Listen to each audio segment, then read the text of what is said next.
আপনি কি যুবসাথীর আবেদন করেছেন? আপনি কি ভূমিহীন ক্ষেতমজুরের টাকা পাওয়ার জন্য আবেদন করেছেন? আপনি যদি এই ধরনের ব্যাঙ্ক অ্যাকাউন্ট দিয়ে থাকেন, আপনার ব্যাঙ্কে টাকা ঢুকবে না। কোন ব্যাঙ্কে টাকা ঢুকবে না, টাকা ঢোকার জন্য কোন ব্যাঙ্কের প্রয়োজন, সম্পূর্ণ গাইডলাইন প্রকাশ করা হয়েছে। আমরা আজকের ভিডিওতে আলোচনা করব সে বিষয়টাই। তো অবশ্যই ভিডিওটি বেশি বেশি করে শেয়ার করে দিবেন, সকলেরই যাতে কাজে আসে, সকলেই যাতে এই খবরটি জানতে পারে। আর এই ধরনের আপডেটগুলো পাওয়ার জন্য চ্যানেলটিকে সাবস্ক্রাইব করে রাখবেন। ফেসবুক থেকে যারা ভিডিওটিকে দেখছেন অবশ্যই পেজটি ফলো করে রাখতে ভুলবেন না। চলুন আপনাদেরকে আমি বিস্তারিত স্ক্রিনে দেখাচ্ছি। দেখুন আমি প্রথমে ভূমিহীন ক্ষেতমজুরের টাকা পাওয়ার শর্তটা আবেদন করছি, কোন ব্যাংক দিতে হবে, কি বলা হয়েছে, তারপর আমি যুবসাথীটা নিয়ে আলোচনা করব। দেখুন আমি স্ক্রিনে একটা ছবি দেখাচ্ছি। এটা হচ্ছে পশ্চিমবঙ্গ সরকার কৃষি বিভাগ থেকে প্রকাশ করা হয়েছে এসওপি মানে স্ট্যান্ডার্ড অপারেটিং প্রসিডিওর ভূমিহীন ক্ষেতমজুরদের জন্য বার্ষিক আর্থিক সহায়তা প্রকল্পের। তো এখানে দেখুন একটা জিনিস পরিষ্কার বলা রয়েছে, আমি যদি আপনাদেরকে দেখাই।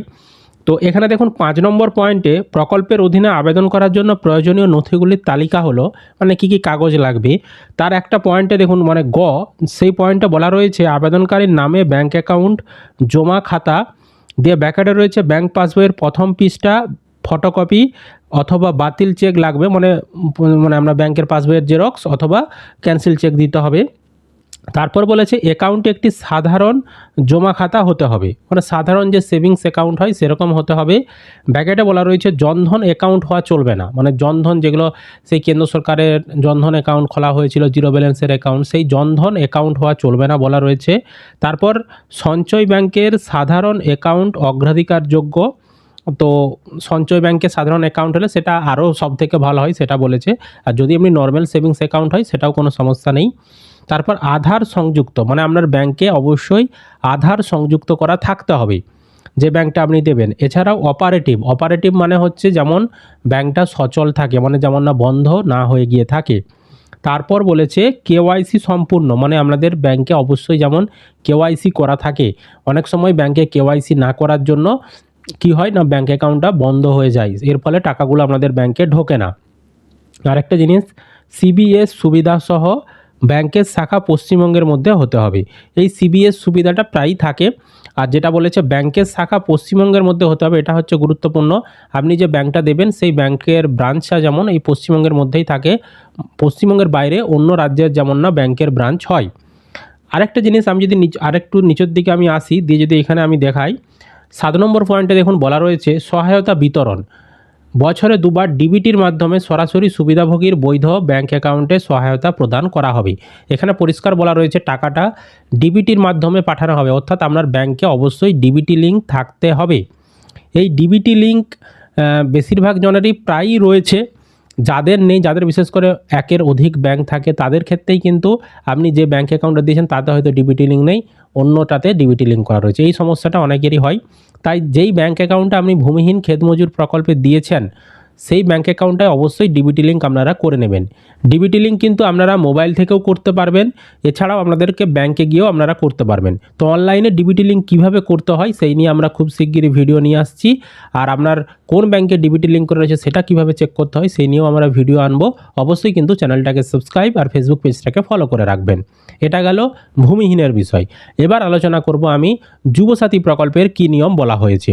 তো আমি এই মুহূর্তে যুবসাথী প্রকল্পের যে গাইডলাইনটা প্রকাশ করা হয়েছে সেটা আমি দেখাচ্ছি স্ক্রিনে। উপরেই দেখতে পাচ্ছেন বাংলা যুবসাথী স্কিম লেখা রয়েছে। দিয়ে দেখুন এখানে ফাইন্যান্সিয়াল অ্যাসিস্ট্যান্টের যে পয়েন্ট তার ভেতরে দেখুন 5 নম্বর পয়েন্টে বলা রয়েছে ফান্ড ট্রান্সফারেড থ্রু আধার বেস ডাইরেক্ট বেনিফিট ট্রান্সফার মানে ডিবিটি। অর্থাৎ এখানেও বলা হয়েছে ডিবিটির মাধ্যমে টাকাটা কিন্তু আপনার ব্যাঙ্ক অ্যাকাউন্টে পাঠানো হবে। তাই আপনি যে ব্যাঙ্ক অ্যাকাউন্টটা ফর্মে দিয়েছেন বা অনলাইনে আবেদন করার সময় যে ব্যাঙ্ক অ্যাকাউন্টটা দিয়েছেন তাতে যেমন ডিবিটি লিঙ্ক করা থাকে, যদি না করা থাকে আপনারা ডিবিটি লিঙ্কটা করে দেবেন।